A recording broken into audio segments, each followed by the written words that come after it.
Hey everyone, I'm Will Allred. I am joined today with Butler and Morgan Ingram, both of whom are advisors to our company here at Lavender.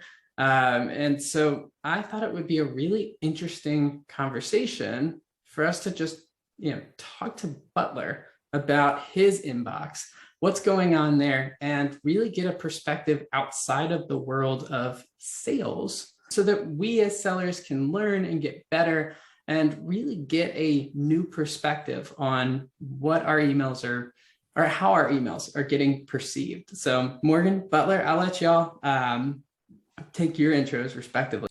Awesome. Well, I'll dive into it. So, Morgan, I've been doing sales training, sales coaching for the past 4.5 years, and I started off as an SDR. And my main focus is helping people get better at their prospecting and their top of the funnel skills, whether that be cold calling or LinkedIn prospecting or sales navigator.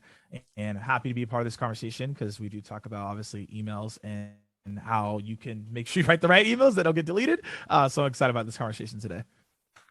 Yeah, Will, thank you. And Morgan, good to see you again. Morgan and I were just commenting, we've known each other about 6 years now, from when I was starting out as head of product at Salesloft, and he was only an SDR, and watched his journey to where he is today. Hi, everybody. I'm Butler Rains. I'm the VP of Product Engineering at Ambition.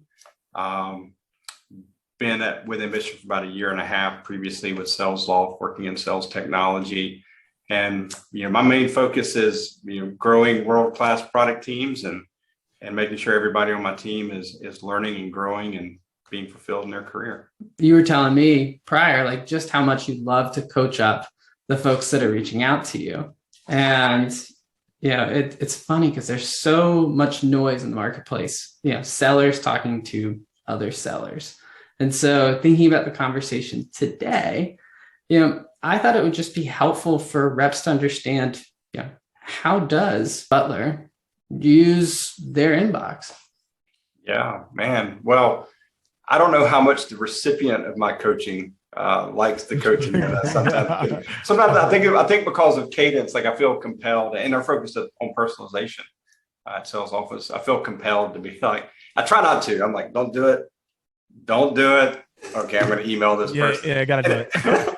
And the thing is, it counts as a reply for them, right? Because I wrote back, but they probably at that point don't have a chance. But like the thing that comes to mind is honestly, it's empathy for who you're reaching out to. Like, can you just take the time, do the research to understand what my day-to-day is like, right? Mm-hmm.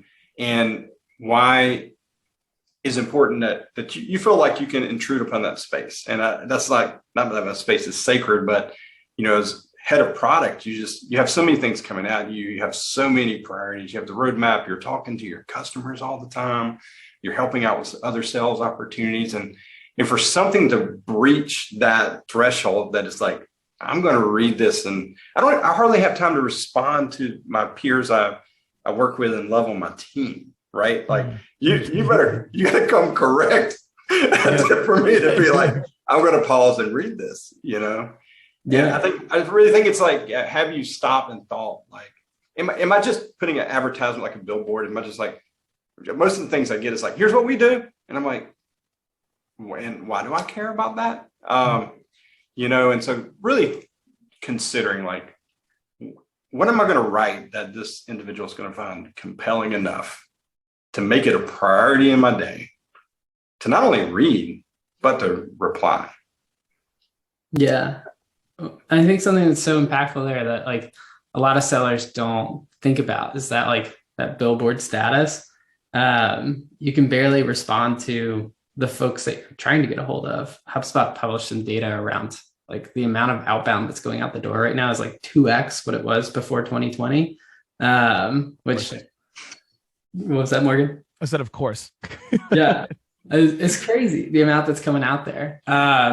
So if I had to summarize like how you're using your inbox, it's conversations with like customers, getting feedback on like what you're building at Ambition. Mm-hmm. It's conversations internally, so managing projects, and I imagine the third avenue would be vendors, either ones that you're already working with or net new ones that you're considering.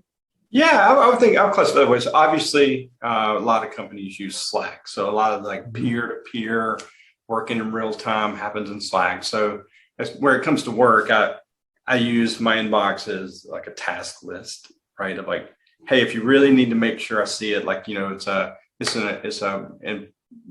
customer with a renewal in 6 months and they need some input on something, or they want to give some input, like make sure that goes in my inbox. Like I'm going to clear or get close to clearing or curate, I should say, my inbox.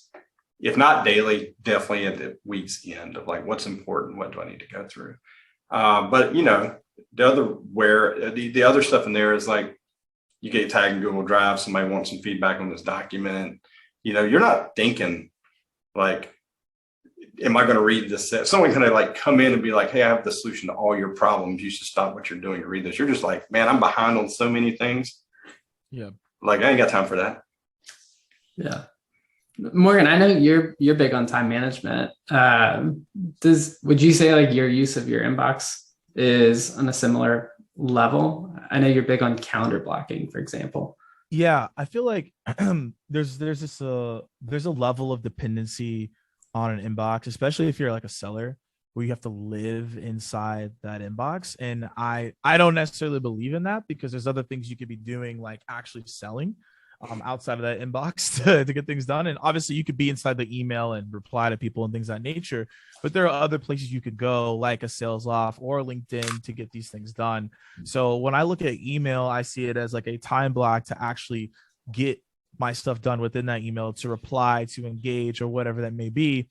Most of the things that are coming at you aren't time sensitive. And from my standpoint, when I realize something's time sensitive, someone's probably calling me or texting me multiple times that this is urgent, and I might need to pay attention to that. So I think a lot of people spend their time refreshing their inbox as sellers, like hope someone replies, versus like, how can I continuously do more action so that I can get more engagement, more inbound, what you would say.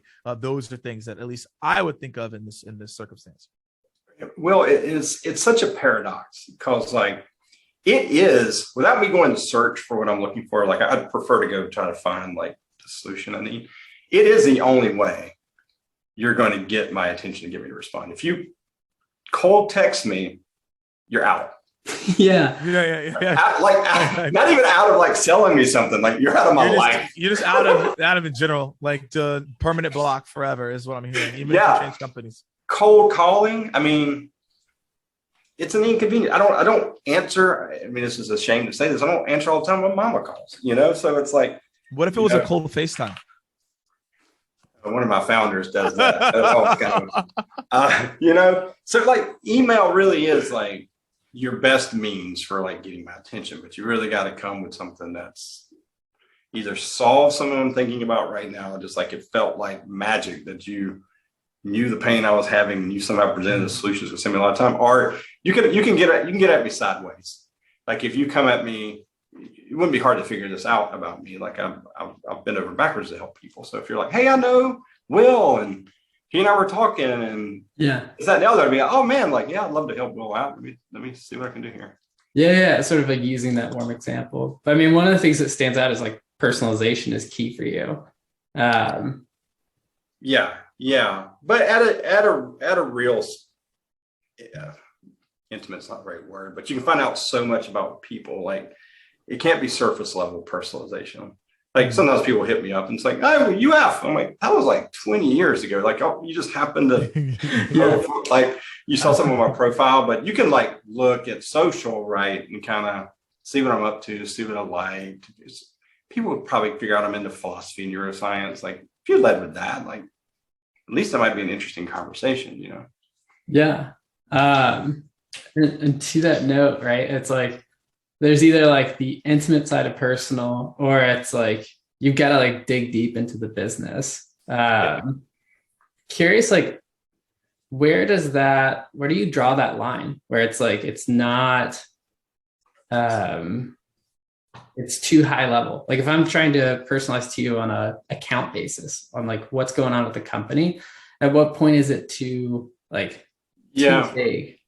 Yeah, that's interesting, because we did a lot of studies at Salesloft. We actually were able to show that too much personalization can be detrimental. At that point, it comes across as like, are you trying, you want me to coach you on something, or you need some, that kind of thing. Yeah. For me, I think the bar is, and it used to be hard to measure. It's like, can I tell you actually took the time to learn a bit about me or ambition or my team? And it wasn't just, let me grab some things and put it together. Like, it's like, did you put some real effort in? Like, you put in, I'll put in. It's kind of like that. Yeah. If that makes sense. Morgan, I'm seeing you thinking over there, and I'm curious, like, thinking back to like your sales training, and I've heard you like in your muffins with Amy Foles, another Lavender advisor. You talk about like your outbound process and like the scale, the numbers at which you're reaching out to, seem ludicrous, right? Yeah. But you talk a lot about digging into that like level of personalization. I'm curious, like, if you're reaching out to someone like Butler, like, how would you like advise a seller to think about that process? Yeah. So before I go into the actual process, there's something that's really important for most people to understand. Is Butler's mentioned earlier, he was talking about it has to be something that's top of mind or a pain point. And sometimes you might actually not even know the answer. And also as well, even if you feel like you had the greatest email of all time, that still doesn't merit that he actually has that problem. So you could write a really, really good email and he's like, this is a great email, but it has nothing to do with what I'm dealing with right now. So that's what a lot of people are going to push back on and saying, oh, I write great emails, but like, I don't get meetings. Well, it doesn't matter. Like, someone could have the perfect form on a shot and it's still not go in, right? Yeah. That happens. So you also have to realize that even when you write a perfect email, that's great based on the things that we've talked about here, it doesn't always lead into a meeting, and that's okay. And so in terms of the process, when people think about personalized emails, you think about it takes too much time. I can't do this, and all the excuses in the world. There really isn't one. Like, if we just want to be transparent, like, there really isn't, because it's all based on math and how you set up your day. So I'll keep it very simple. So one of the things I talk about is, can you do the actions you need to do on a daily basis? So let's say that this week I said, hey, go do 5 personalized emails every single day for the month. Okay. So if you were to do that, the math would be 25 emails a week, and that'd be 100 emails a month. That is very doable to do 5 personalized emails. You can do it, right? And depending on who you pick and who you choose within that is up to you, but that's actually doable. So I could set 100 personalized emails a month, 1,200 personalized emails a year, and I should be able to get a pretty good percentage increase of responses because I should be getting better every day. So I tell you about that process because that's how you could think about it. Even if we went deeper, the main thing on an email that really stands out is the first 2 sentences.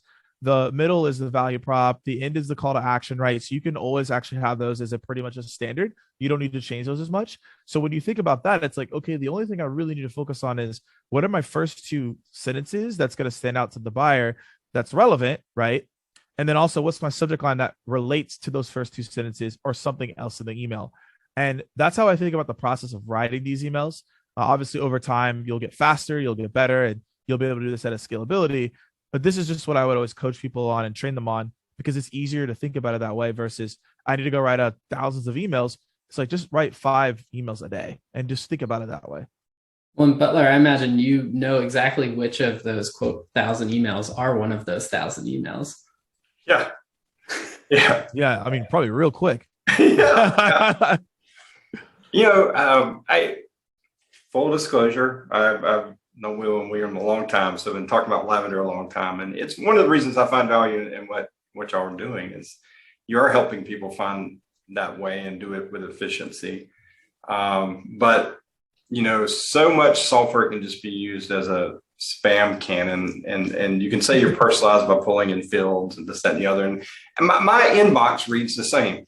It's seemingly every person in the world can find me developers for really good cost that I can hire tomorrow to help me with React and whatever other language. Like, that's amazing. Like, didn't know there were so many of you out there. and it just goes into mass delete, Yeah. One of the things that like I'd be interested to see your perspective on is, Morgan, you kind of talked on this, which is that like that first line and how important it is. One of the things that we've seen in the data is mobile having a huge impact on like response rate, as well as like a continuation of like conversation.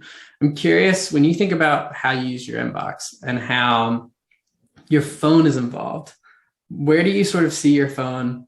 Like usually it just sits off to the right of my computer and I use it as like a notification hub, but I'm curious like how you view that within your own process. Say you get an email, are you seeing it first on your phone?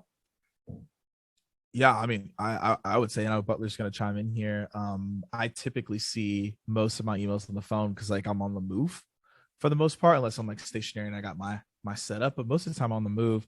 And this is an aggressive statement, and I need y'all to hear me out before you hear the first part. Because the first part you're gonna be like, "Well, that's crazy, Morgan," but it's a fact. So here's the thing: most people are lazy. Let's just put it clear. Most people are lazy. Now, the reason I'm saying that before you're like, "What is Morgan talking about?" There's two reasons. One is when you realize most people are lazy, you have to think about this email has to be read on the phone, whether they're reading on the phone or not, because most people are not going to read that long. So because they're lazy and they're like, I don't have time for this. Like no one's going to sit there and be like, let me look through every single email. Like I'm lazy. I have a short attention span. I need to go do other things. And so that's why it has to be in a mobile format, even when you're writing it on your laptop, which is why obviously Lavender does a good job of looking at it, being like, okay, this is mobile friendly. I'm going to send it out.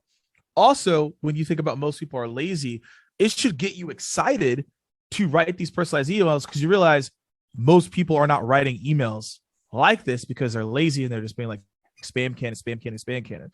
Yep. So that just should give you like an ounce of motivation and inspiration to be like, I could get better at this when most people aren't. And I know Butler could speak to how many emails that he gets that are straight from the spam cannon as well. So that's I wanted to say that real quick. Yeah, that makes it an easy delete. When I was thinking about like maybe my product hat on, and it's like what my actual day looks like, right? Like, so yeah, I have my phone here. It is my notification hub. I have my inbox. So like all day I'm thinking, I got all this work to do and I have things I know I need to take care of my inbox. So if I get 15 minutes, I'm just like straight down, like, quick reply, I need to do this, close this on a document and go through. If I see something, right, at most you might get back like 4 words from me, like this is really interesting, and I expect like the person to, but they have to come with something that's like doesn't look like just the template, right? But I'm in a business mode of just like I'm clearing items. Yep. I don't have time to read a long email, so you can write too much, But then at night, to switch gears, at night, you're hanging out, cooking dinner, finding some jams on your Sonos, whatever, you see a notification. That's when I probably paid the most attention. I'm like, oh, that's interesting. But you probably only get a subject line there. Yeah. At night too. That's interesting. Cause like all like the timing data is like send your email at like 11 a.m. That 11 a.m. I feel like is like one of those times that might be, and again, the data is the data, but might be the worst time, right? Because people are like getting hungry. They're getting impatient. They're probably trying to go to lunch. Yeah. They're probably like, I'm not going to even look at my email. So that's interesting. Yeah. Like, I don't know how much people have reviewed the data with the hybrid workforce. I mean, I can only guess people have similar days.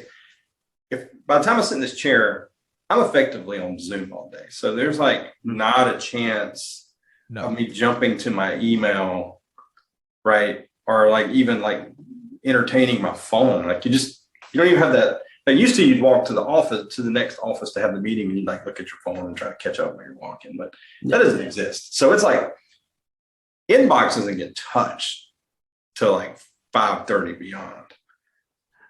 Yeah. This could be another case for like knowing your persona you're reaching out to. Like, I don't know. I only know this for me and other product leaders I talk to. Yeah. It's funny you say that because I email like on the tail ends of the day, right? I'm emailing in the morning first thing I'm doing. And then I'm emailing really at the end of the day. And there's like some sporadic stuff in between as things pop up. And that's typically driven by me picking up my phone, and I'm literally pulling up my phone right now and I see one at the very top. And the iPhone sees your eyes, and then it like unfurls and now you're in it. Yeah. And then I'm like, is this actually important? Is this for me? Right. Yeah. I'm curious, like, it sounds like it lines up with your experience. You talking with me? You're talking about Butler? Yeah, absolutely. It does. And that lines with my experience. And then the other part of that is like, how do you get me to go further? How do you get me to reply or even spend time with it? And it's like, I think this is why a lot of the spam emails get wrong. It's like, there's nothing differentiated. Like, there's nothing saying like, how are you uniquely, let me use buzzy words, positioned to help me solve my problem, right? Yeah. Otherwise, it's like more work for me to kind of dive through like all the different people reaching out to me. Yeah. And it's like, I want one of the things. I'm lazy, Morgan. You hit it on the head. I am so lazy. Hey, I'm not calling you up, but I didn't say you were lazy. I am super lazy. Like, I want someone to serve up to me about 5:30. Hey, I know what your pains are. Here's exactly how I'm going to solve them, and I can do it without taking you through a long sales process. I'll be like, bet. That's like. Well, I'm actually this is like very curious, because I was thinking about this the other day, and even like when you're like writing in Lavender, it says like it needs to be shorter or it needs to be like less complex, and you're like, but I'm really just trying to I need to like elaborate more, or like I need to add like a story or be funny.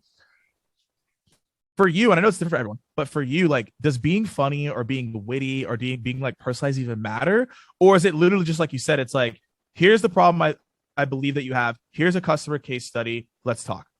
Great question. That is a great question. And I have to admit, I'm probably damaged goods here. Butler. Having worked at Salesloft for so long, right? You look at, I know, you see all the patterns. You see all the jokes. And so as soon as I see a joke, I'm just like, I know what this person's up to, and but you're probably not alone, right? Like other buyers are probably the same. So for me, it really is like, like, hey, like is this what I bet you're experiencing this. Here's how we solve it. And then I will reply back and I'm like, cool, I'll meet with you. I don't want anybody to like pre-sell me. It's like, let's get me on the phone with a sales engineer so I can actually determine if you can do this or not.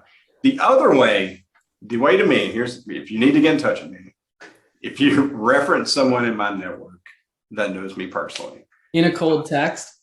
No, not in a cold text. And that might actually work for a cold text. But if you reference someone, if someone came in and like, hey, I was chatting with Morgan, and you said you're an okay dude and a little lazy, but but you might answer my email, then I'll usually respond.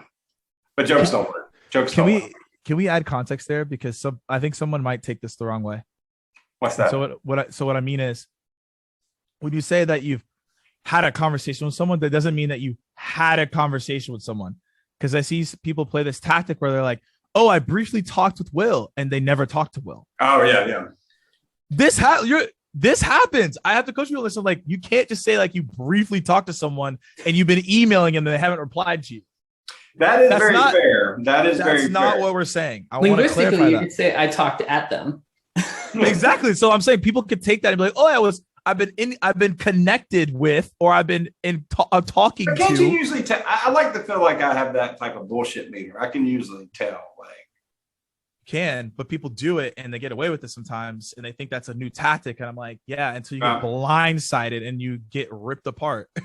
If I found out that wasn't true, like your company's basically dead to me for the rest of it. Exactly. I'm glad you clarified that, because that's certainly not what I was recommending, but I could see that tactic. But that's the risk. I don't think that's what you're recommending, but people will hear that and be like, oh, Butler told me just to refer people. And like, no.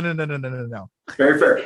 That's, I think something else sellers should keep in mind, and it's certainly true for me. I'm going to sound like the worst person here, right?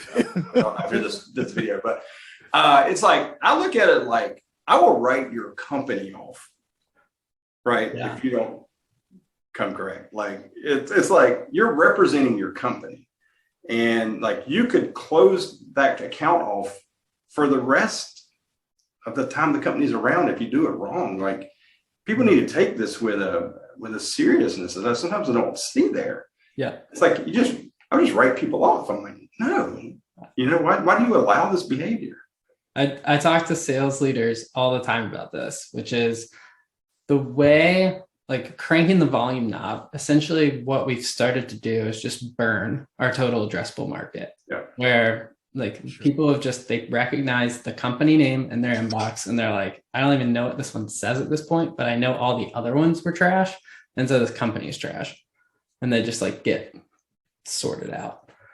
Oh man, that's, yeah. If you're like a sales leader listening to this at a later stage in time, like listen to Butler, because he's literally telling you your company will be written off. Well, Morgan, I have to ask you, Will and I were talking about this before we got started.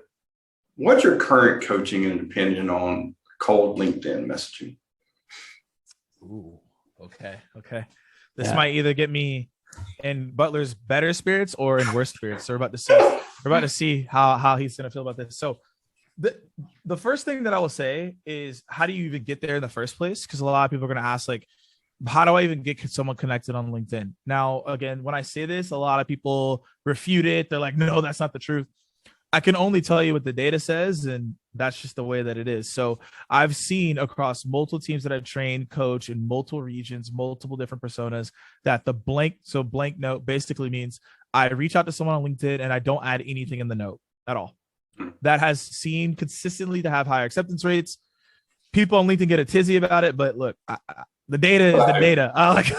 Like it is what it is. You get mad about it, but it is what it is. Yeah. So once you've got someone accepted, what we see that we don't like, right, is the pitch and connect. Hey, my company's been around for 5,000 years, and here's the historical text on what we do. Nobody cares, right? But most people do that, and that's why acceptance rates typically are getting lower and lower, because people come in with that, and then they reach out to you 8 times, and then it becomes annoying, and you're like, what are you doing? So when you think about LinkedIn, it's not doing that. Yes, you could do the voice messages. Yes, you can do the videos, which I've talked about, but I've come to the conclusion that it's about starting a conversation. Mm-hmm. That's actually what you should be doing with your messaging, because in the middle of the day, people are going to be checking LinkedIn because they're probably like going in between meetings. They're like, okay, I'm going to go on LinkedIn, see what's going on. But if you could ask someone a question or send them an article or send them a blog that has to relate to them, now you started a conversation. Now, the questions that are going to start pouring in are, okay, so when do I pitch? When do I do this? I don't know the actual answer to that question, because it depends on where the conversation goes. Mm-hmm. Right? If you had an outcome for every single conversation that you had in life, would the conversations be as good as what they were? The answer would be no. So when you go on LinkedIn, you have to figure out, how do I actually start this conversation? What does this product manager care about? What does a typical VP of sales care about? What is on their profile? What are they writing about? So that's like how I'd start. Like if I was reaching out to you, I would say like, okay, like what is happening at Ambition and what is happening in their product that might be interesting? So I might talk about like gamification and be like, hey, Butler, have you thought about adding in a video game component to the gamification piece of Ambition? I don't know, you may or may not have, but then you're like, that's interesting. And then now we can have a conversation. And then in that conversation, I'm going to figure out what are you saying that then could relay that to my solution. Mm-hmm. Be like, hey, I know we talked a little bit. Here's like what we do. And here's how I believe we can help based on what we talked about so far. Is that applicable? Right. But ultimately it's about, how can I have as many conversations going on LinkedIn so there's always an opportunity, whether it's there or not there? That's like how I treat cold DMs on LinkedIn, asking questions, being relatable, and getting in front of people. I love that answer. LinkedIn is like the social media platform I spend most of my time. Yeah. I don't produce a lot of content. I use my LinkedIn inbox as I'll reach out to people who I was having conversations with years ago and just check in and be like, hey, we don't get to see each other at conferences much more. Just checking in, keeping those conversations going. So that really appeals to me. Like, can you actually engage someone, start a real social conversation? I'm so scared here that my friends in the LinkedIn ecosystem writing about SDRs are going to just crucify me for this. But like, if I get the cold connect, and usually I'll accept. I actually don't mind that. That's the way I do it. I just, if I see someone interesting I want to talk to, like I'll just see if they'll connect. Mm-hmm. If I get the auto reply where it's just the pitch out the get-go, I block. Like no pass go, immediate. I don't even know how many people have blocked. It's a lot. I saved yourself some pain. Yeah. And maybe I need to change my ways. But I don't think so. But I've burned that company. Like that company will, like, I'm like, nah, I just can't do that. That's interesting. I love this, point you making, Morgan, about how you approach the DM, which is much more around like conversation than any sort of idea of conversion. We actually see this in our data when it comes to emails, which is when you use informative tones, you get less response. When you use unsure, tentative tones, when you approach with this lens of like curiosity, you actually get a lot more replies. They're like exactly inverse when you look at like the correlation graphs. It's truly fascinating. And I want to add a concept here. And again, this is another point. I got a lot of aggressive points today. I don't know what it is, but I got some aggressive points. And because this is going to correlate to how leveraging Lavender works really well from a LinkedIn perspective, because you can still like cross-reference all these things with Lavender, right? Mm-hmm. And put them in. It's what I do. Because sometimes I look at what I'm writing, I'm like, this doesn't make any sense. Let me put it in Lavender, make sure this makes sense to people. But the thing is, like, I talk in like videos and audio. That's like my normal form. And then it's like writing. And I'm continuously getting better at it, which is why this tool is so helpful, right? It's like that sidekick that's there. My point is that I did a test on Instagram. You could DM anyone on Instagram, anyone in the world. If I'm like, I want to reach out to Jake Cole, like I could go do that. Now, is he gonna respond? Like, no, but like he might, but I could do it. So I just went crazy for like 30 days. I was like, I'm gonna reach out to people that just blue checks. I don't know if they respond or not, and I'm just gonna ask them questions. But not like, hey, like how much money do you have? But like questions like in their field that like I did a little bit of research and they know that like I actually have something that's makes sense. I had so many people reply that I never thought would reply. Like J. Cole reply?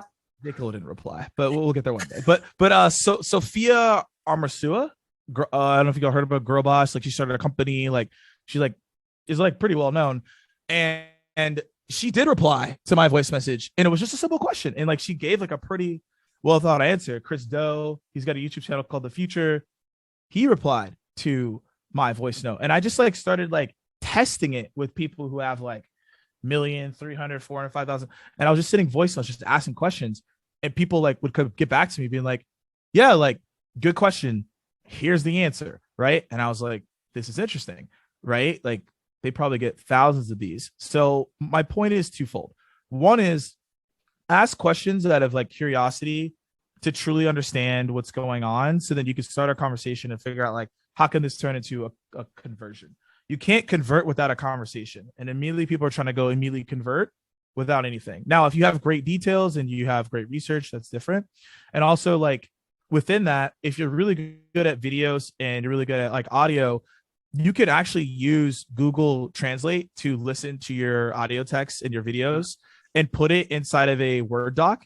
And then you could use that same language and put it inside of Lavender to then like tune it up a little bit, and then use that same language and then use it on LinkedIn, which is exactly what I do. So I just gave y'all a hidden nugget. So, it is what it is. Exactly what I do. And then from there, right, once I'm able to do that, now I can have even better conversations because that's how I normally talk. And don't ever get caught up in something that doesn't work for you. So for example, there are people who say, hey, I would never answer a question on LinkedIn.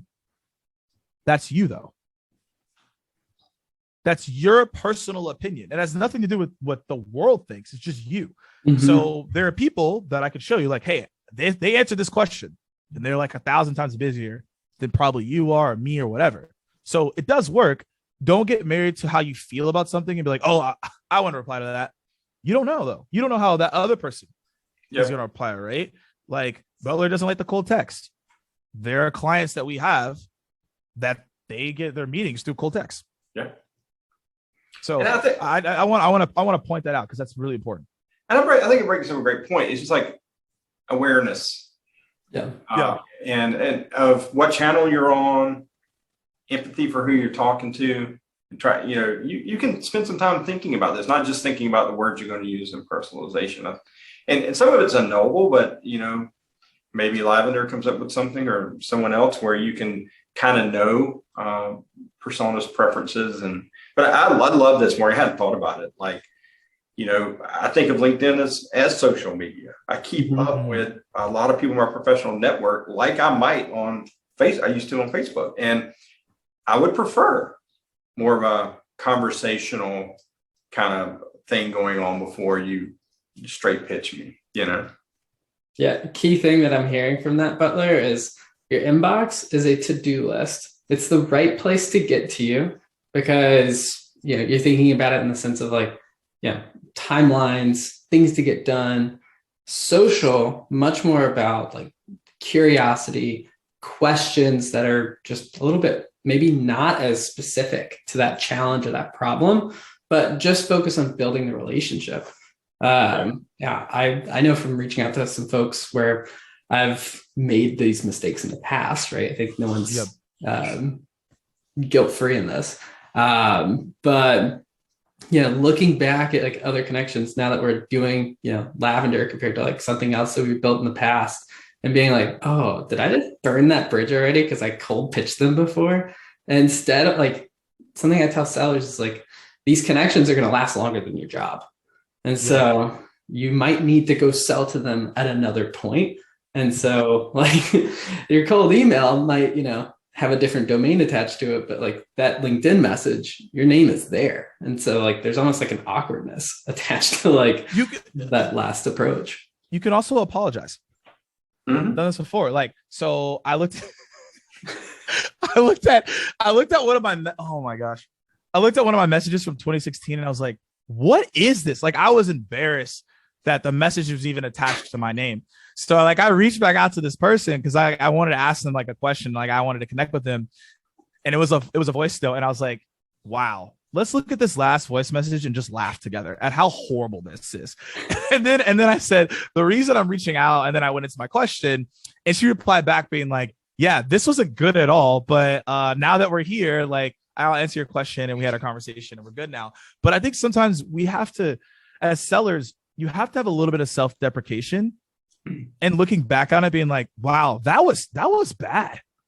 Like that sucked. And then come with something different that's better. Now, if you say, hey, that sucked, and you say the same thing, that's just on you. I can't help you. But if you say, hey, that sucked, and then you pivot to something different, maybe a question or like a statement, I believe people will appreciate that, you coming back in that way, because like to your point, right? It's the name is your name, right? Even if the company changes, people will remember you if what you did was not good. Something there you said, just being authentic. Like if someone came back to me and like, I did this wrong and I'm sorry, like I probably reply to that. Like, and it's like, and how can you begin to tell like who legitimately wants to help you solve a problem, right? That they believe that they have a solution to something that's troubling you, or they can help make your life better, and who's just sending you an email because they got to hit their numbers in the day. And I get it. That's part of the job, meeting times. But, how do you do it? Y'all figure that out, Will. And Yeah. You got it, Will. We're on it. So Butler, I'm being cautious of time here. I recognize you've given us a ton of great wisdom and things for sellers to learn from. One of the things that I wanted to do though today is show you a couple emails, one of which was actually written for you specifically for this conversation. So obviously you'll know. Oh man. Exactly no, I don't know who I'm throwing under the bus here, do I?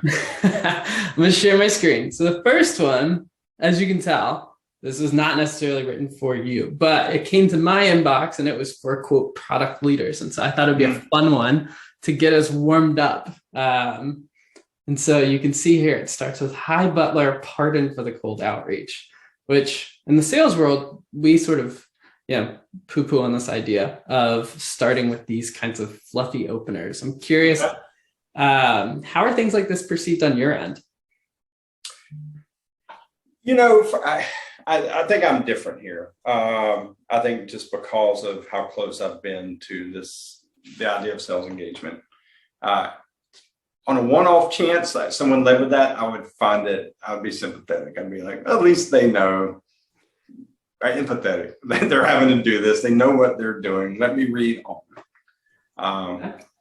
I immediately, as a leader in the product org, I'd be like, what? Like I don't know anybody who would like address a head of product or a product leader that way. That just seems really awkward to me. And so when it gets there, then it just starts to fall apart. Like after a few sentences, I'm like, okay, you had your chance. Interesting. So it's funny you say that, because we actually have a email that we've sent out in the past where it starts with, as a sales leader with a growing team, and it sees pretty good response rate. But I'm curious if like somebody approached you and said like, as a product leader in, a sales tech org. Maybe I'd have to see it. I would respond much more to like, I imagine as the product leader at Ambition, you're super busy, blah, blah, blah. You're trying to do this and that and the other. Here's how it can help, Yeah. No, and I think the key difference between our version and this version is a lot of here's what we can do. There's something non-tangible here, but this is structured in a way that my mind immediately is like, this is a canned email. The format. Yeah, like I look at it and like, this is what I get every day that everybody tells me that they can hire every engineer I ever needed in the world tomorrow. Yes. Yeah, I refer to these as like the mental spam filters, which is like, they're kind of fluffy, but like formatting is definitely one of them. And I just so you know, like I'm just praying over here, like this wasn't a Morgan email that I'm just like, oh my gosh. If you pull up Morgan's email, that blink twice, Will, so I know not to like. If this is my email, then it's not gonna be good for me. This is when Morgan comes in and apologizes. Okay. It's also there's too many words here. Yes. If any of this sounds relevant to your current efforts, I'm just like. Yeah.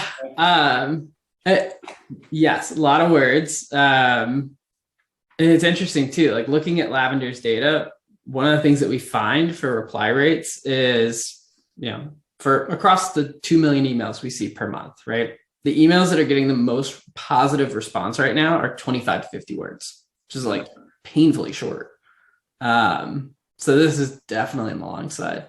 I've worked with some teams though, where they put their data in and like, it'll actually skew our best practice results for their data. And it'll be like, actually like a 250 word email works for you when you're going cold. And the actual example of that is the sales rep got really savvy about a particular job opening. And when they saw it, they knew it was their moment to pounce. And so they would list out all the things within that product or that role, sorry. And they would like go line by line on like how their product fit in with that and like where it could be helpful. Okay. So we all know this email is canned. You saw it straight out of the gate. Now I've got a different email from Florin over at Plato.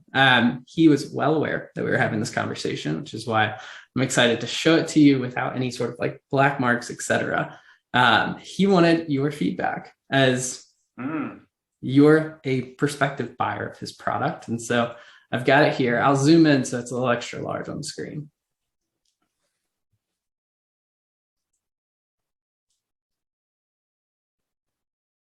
So tell this person I would definitely take a meeting with them, not because of the email, but just because I'm a good sport and I'm glad I contributed. So make sure that happens. Love the fact that they reference my sobriety count. It's something that's very easy to find out that I post that occasionally. So it's important to me. May not be important to everyone. That lets me know that they spend a little time with me and they know it's important to me and want to engage me. It feels like they want to engage me in other ways besides just selling to me. However, there's a trap here I see time and time again. Yeah. If their facts aren't right, it's an automatic no. There's no need for me to reply. Yeah. So we haven't lost engineering headcount. Oh, interesting. Yeah. So, in fact, we've greatly increased the size of our teams, and we've got a lot of exciting stuff going on. So you have to be careful there, because it could end up, if it's no, then like I'm either not going to reply or going to be like maybe in a bad mood and say, you maybe do some of that coaching people don't want, of like, get the facts straight and try again, which might lead to a conversation. Butler, it's wild you say that, because one of the things I was looking at in our data set this morning was hedge words. So saying things like it possibly, it might be true that, those like introducing doubt, those unsure tones, as I was discussing just before, actually have a really positive impact on response rate, which, Morgan, I'm sure, from sales coaching, right? Like being confident is one of those things that typically is viewed more positively. But, you get it. Like if you're taking a chance here, if it's right, I'm like, oh man, I'm stressed about this. Mm-hmm. Right. I got to reply. But if you're wrong, then it's like, what? So I want Florin to email me again.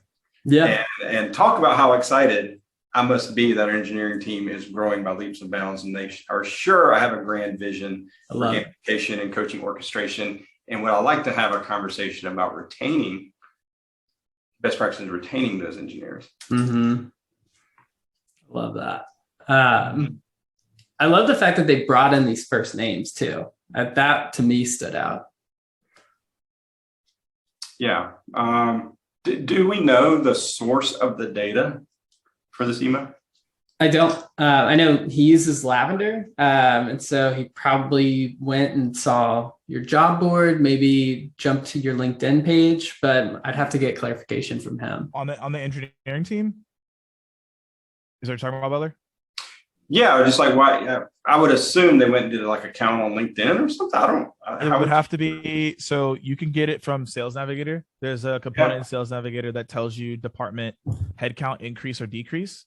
And I'm assuming that he saw the engineering team had a decrease in Sales Nav in the past year, and it does tell you that data. So that's probably where he got it from. Mm-hmm.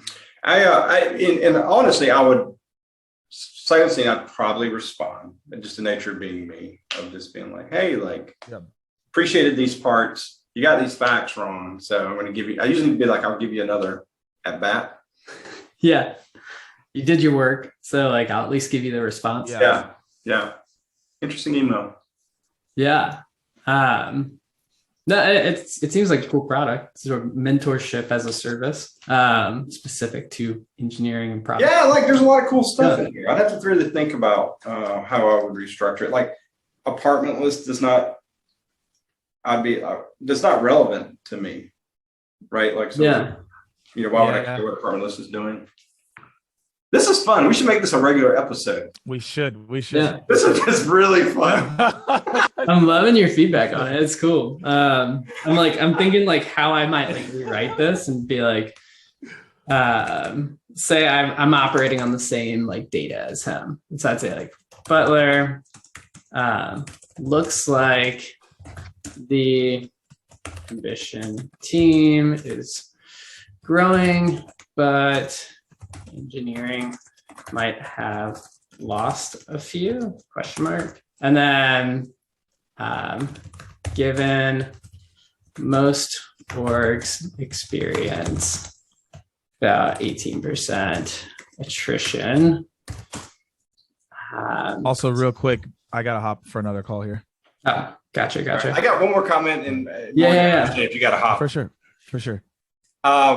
To me, I think there's another opportunity here. When you send this, actually send this to me. I don't even think you had to go on that pain. Sobriety is all about community and mentorship. I think you could have related it that way as a mentorship community. Mm-hmm. It should be pretty obvious that I value greatly coaching and mentoring folks. So I don't even know that they had to take the chance on the attrition pain, which I get is a big pain right now in the hybrid workforce. But and I'm just thinking through I would make this probably shorter, and a little bit like choppier, as you can kind of see I'm going. I'd just be like, we're helping companies with that via mentorship. Do you think this would help managers like Corinne and Ryan in your team? Yep. That might be the way I approach it, like just cleaning it up some, because I know like with our data, it's like you want to be shorter, you want to be simpler, but the personalization element is definitely going to help bring this above and beyond. Well, please ask Lauren to email me, and then we'll take a look at the next one and see how far we get. I love it. The continuation. Cool. Well, you guys, this was fun. Morgan, Butler, I appreciate y'all giving the sales world a little extra feedback and some things to learn from. Oh, it was super fun. I think we should just make this like a regular episode if we just look at emails. Oh, I want to see a few from your inbox, Butler. I was going to say, I mean, what are the ones that next time? I'll forward them over. Awesome. All right. Well, cool. Until next Morgan, time. good to see you, buddy. Thanks, y'all. It was good seeing you. Absolutely. Yeah, have a good one.